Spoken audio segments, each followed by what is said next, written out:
The guy responsible for bringing rock and roll to life and maintaining that flame for more than 50 years is Angus Young. Did you ever feel your blood boil at the first guitar note of Thunderstruck while watching a tiny duck move crazily around the stage while listening to Back in Black? Then you've entered his universe already. Angus is more than simply a musician. He is the epitome of steadfast devotion to music and the enduring force behind AC/DC, one of the finest rock bands ever. He stayed loyal to himself while others altered their sound and manner in an attempt to follow trends. One schoolboy outfit, one SG guitar, and an unwavering passion. However, a much more complicated life is hidden beneath those enraged riffs. Glasgow poverty as a youngster, years of traveling with unknown bands, the death of his brother, his career's longtime companion, and a quiet, solitary private life that contrasts sharply with his performance on stage. This is the tale of Angus Young, who may have been the rock star with the longest roar while being the shortest man in the genre. Childhood. On March 31, 1955, Angus McKinnon Young was born in Glasgow, Scotland, a desolate industrial city where kids grew up surrounded by fog-soaked streets, closed industries, and coal smoke.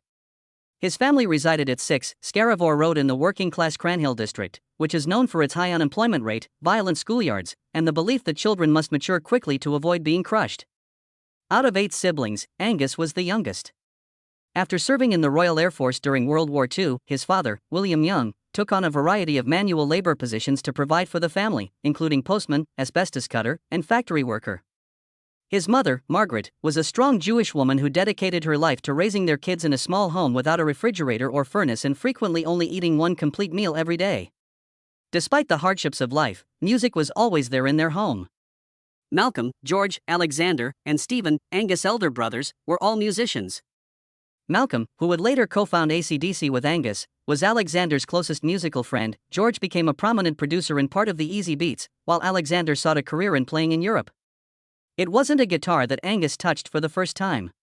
George had wrestling an ancient banjo to help his younger brother begin playing music. Later, not because they had extra cash, but because they understood that music was the only way the kids in that home could hope for a better future, their mother managed to scrape together enough money to buy Angus a beat-up acoustic guitar. Angus never had instruction on music. He never received any instruction other than one session with his brother Alexander. After that, he spent hours in his small bedroom teaching himself by hand, by ear, and by obsession. He practiced all the chords and riffs until his fingers were bleeding. In a world full of noise and cold, the guitar became his sole solace. The Young family made the critical decision to immigrate to Australia in 1963, when Angus was 8 years old. Glasgow had its worst winter ever that year, and television commercials started urging low-income families to go to the Southern Hemisphere in search of a better life. The Youngs seized that opportunity as if it were a chance roll. After a lengthy voyage, they had only a few luggage and brittle optimism when they finally landed in Sydney. Villawood Migrant Hostel, a steel barracks-style settlement that would eventually turn into a jail facility for undocumented immigrants, served as the family's temporary residence.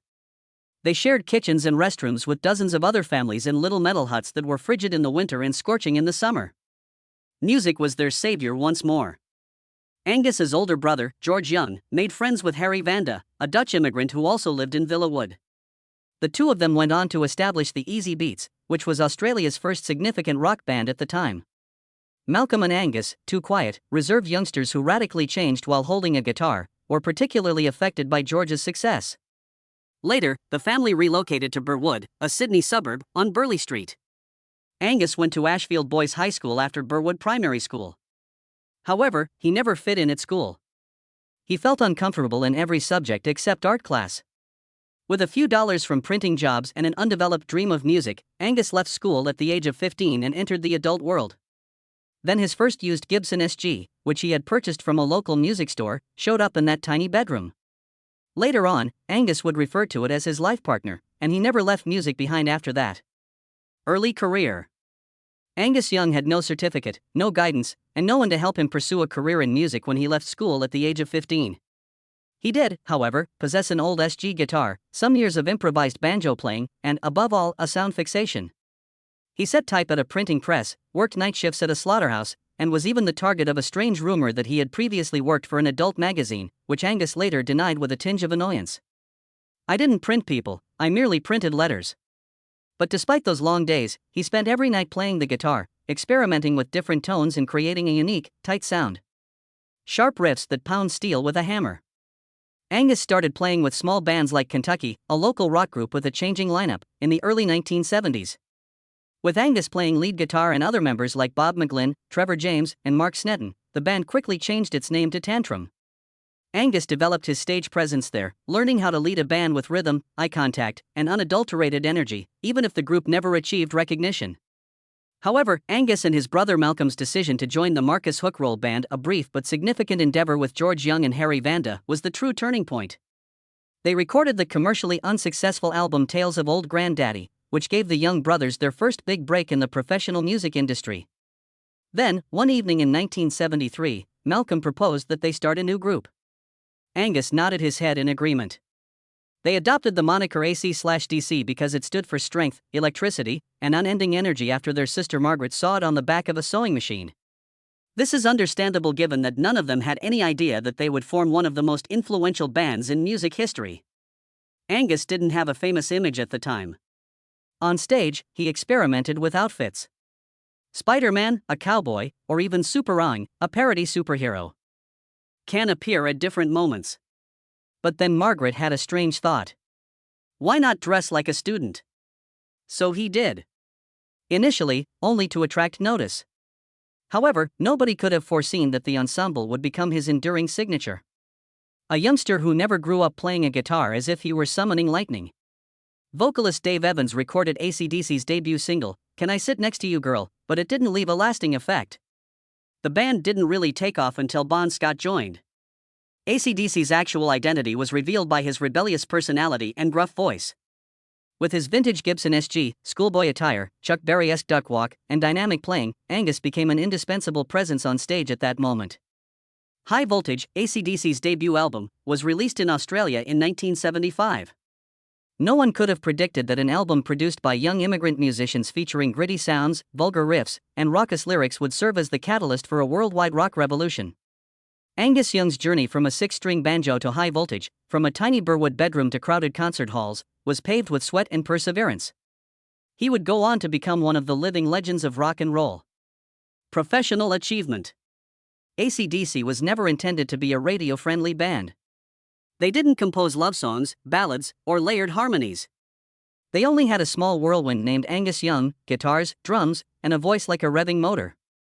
From their 1975 Australian debut, High Voltage, to Done Dirt Cheap by TNT and Dirty Deeds, AC/DC continued to push the boundaries of hard rock with an uncomplicated formula. A lot of intensity, yet very few chords. AC/DC opted for rawness and instinct in a time when many bands were pursuing musical complexity. Ironically, that turn became their distinctive identity. AC/DC took a significant stride toward international recognition in 1976 when they signed with Atlantic Records. However, their loud and tonally subpar sound initially did not please the label. High Voltage was described as chaotic and unsellable by several CEOs. AC/DC may have been buried early on if it weren't for producer Phil Carson, who acted on instinct and took a chance. Let There Be Rock, 1977, and Powerage, 1978, followed. They transformed religion into a rock metaphor with Let There Be Rock. With Powerage, they elevated revolt with pounding rhythms, angry tones, and a middle-finger attitude, not in the melancholy of punk or the grace of prog rock. Angus Young was the unifying factor throughout all of those albums. Malcolm created a sturdy framework, but Angus was the spark, unpredictable, flaming, and explosive. The soul that screamed was him. Of a well-lubricated equipment. Highway to Hell, 1979, was the breakthrough for AC/DC. The band was forced to play every part dozens of times until it was razor-sharp, something they had never done before, under the direction of Robert Mutt Lang, a producer renowned for his accuracy and unyielding studio demands. The outcome? A classic. Highway to Hell, the title track, became an enduring anthem of contemporary rock and roll, and If You Want Blood seemed like it could blow up your speakers. Every guitar tone in Girls Got Rhythm was shot down in flames. However, there is a chance of falling with every peak. The band's irascible and impulsive frontman, Bon Scott, passed out in a London automobile on February 19, 1980, following a night of excessive drinking. It was more than a simple death. The band's soul was slashed. It devastated Angus. He made no statements or spoke to the media. For a while, he simply disappeared, as though he had lost a piece of himself. AC/DC had to decide whether to dissolve or reinvent itself.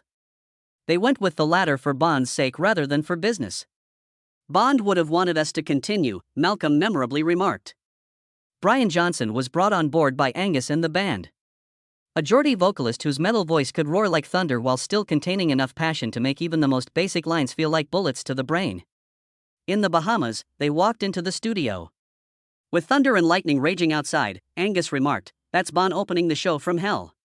Back in Black began as a funeral album with a black cover and no gimmicks or pictures. However, it contained the most heartfelt farewell ever given to a bandmate who had passed away. A tolling bell and iron-heavy chords rang out the first notes of Hell's Bells.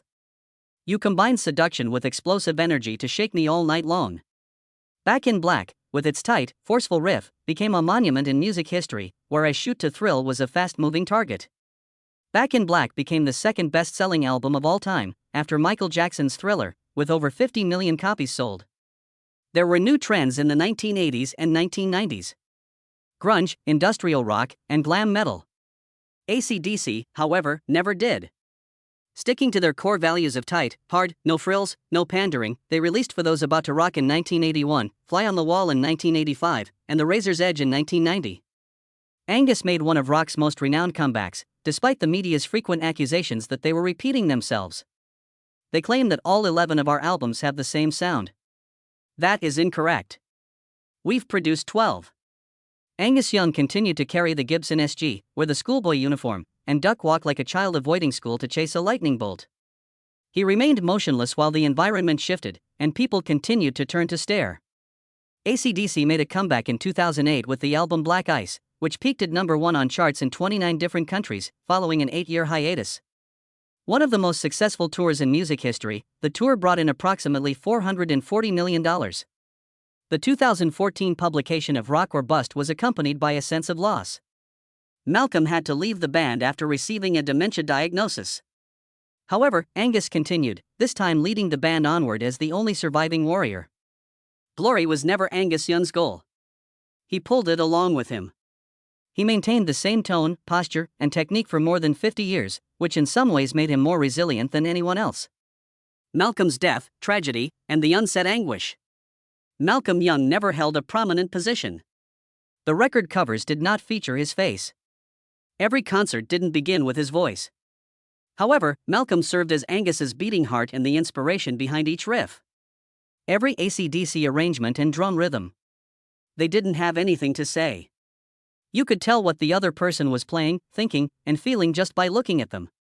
With just a nod, the two brothers could switch chords on stage amid tens of thousands of people and dazzling lighting. I don't care what the audience thinks, Angus once declared. I simply gaze at Malcolm. I know I'm doing it correctly if he nods.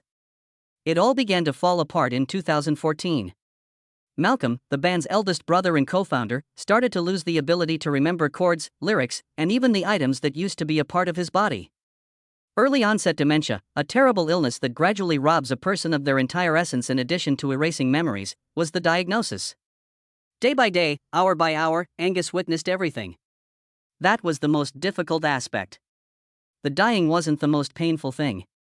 It was the brother I used to know gradually fading away. Malcolm moved out of the group. Stevie Young, his nephew, was introduced. He was family, not because he had the same technique as Malcolm.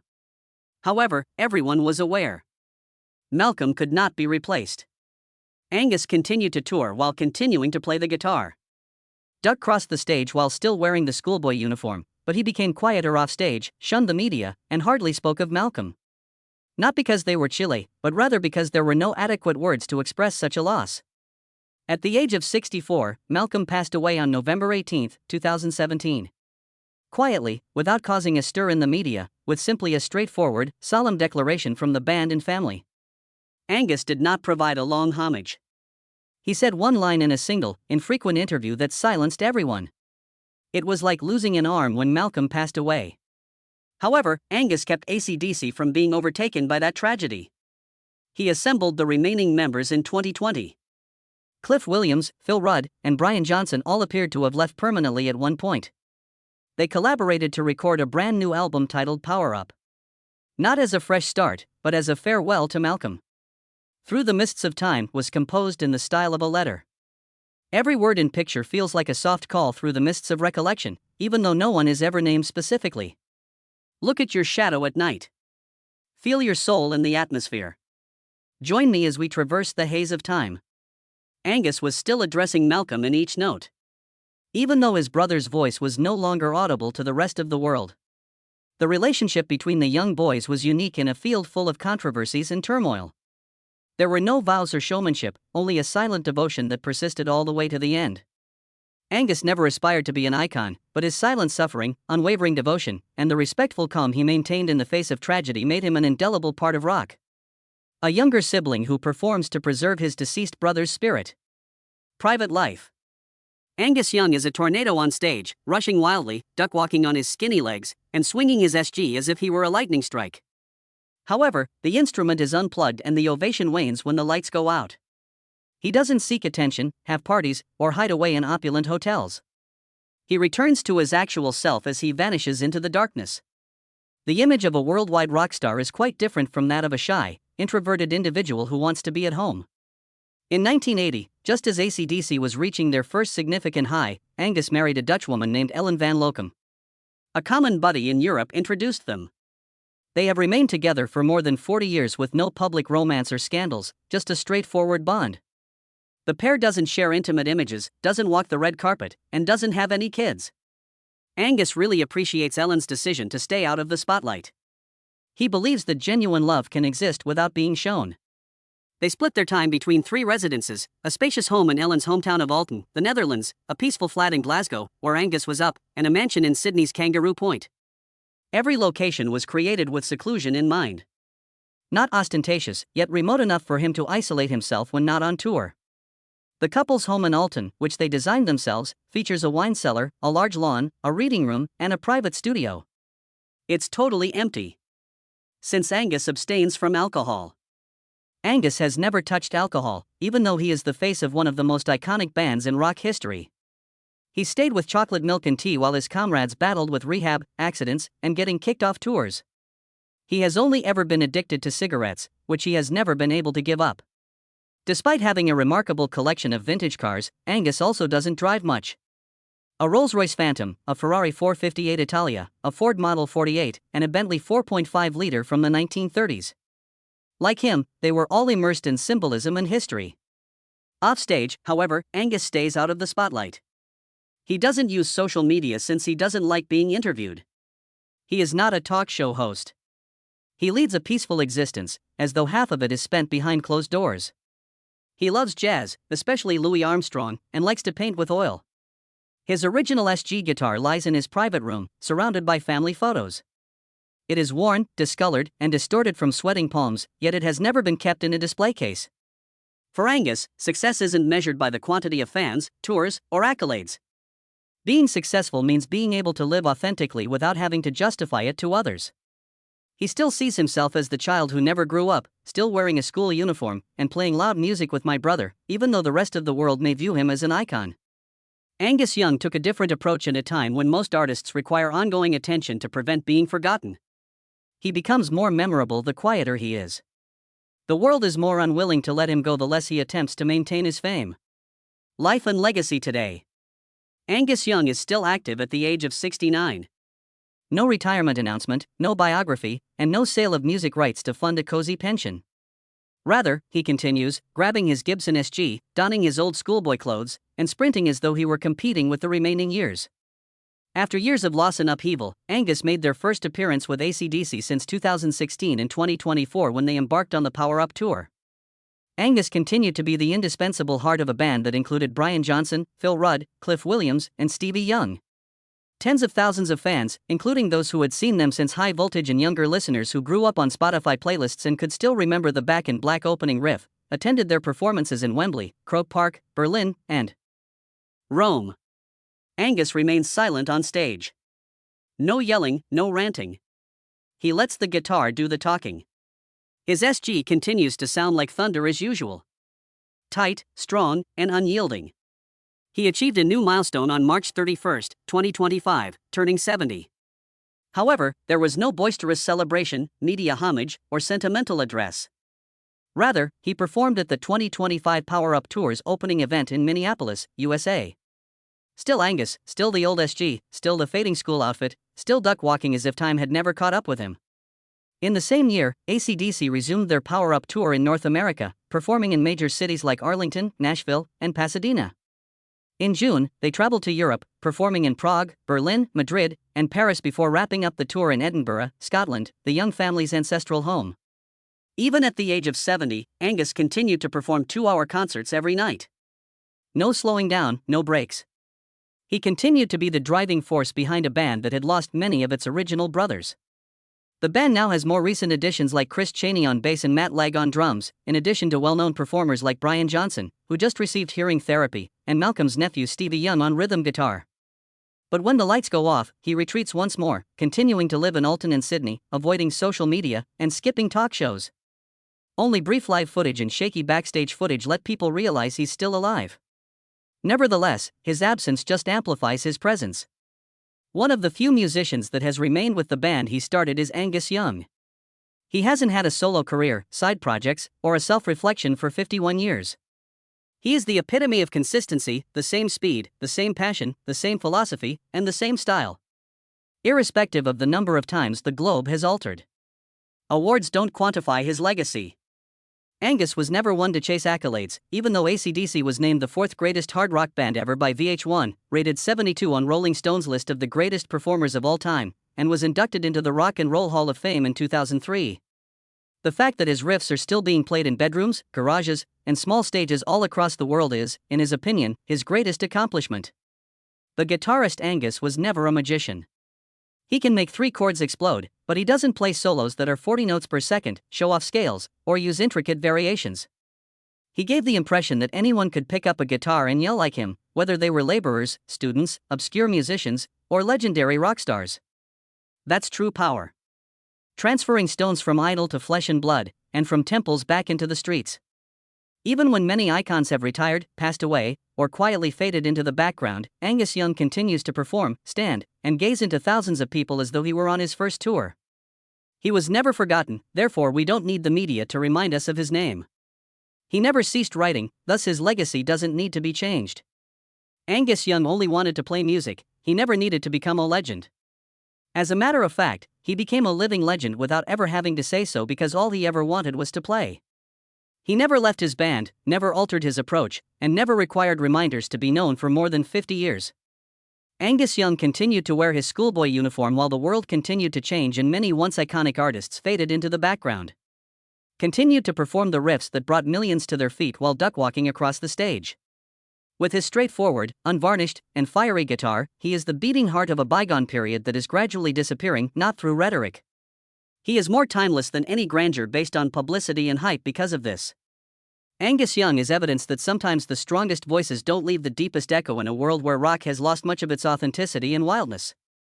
Until then, and probably for a long time after, his riffs will continue to reverberate in youthful garages, lonely people's headphones, and the hearts of people who are older but have never truly aged. Perhaps one day he will leave the stage permanently. Because Angus is more than simply a guitarist, he keeps the rock and roll flame burning when everyone else has all but forgotten what it was like to burn. How about you? Have you ever had a restless night and listened to Back in Black? In a small dorm room, have you attempted to mimic Angus' duck walk? Or did every ferocious riff he played make your heart race? Please remark below if so. Describe how Angus Young came into your life. And when you understood that rock selected you, not the other way around. Please hit like, subscribe, and share this video with anybody who has ever loved the guitar, AC/DC, or simply the experience of living via music if you think the rock flame is still alive.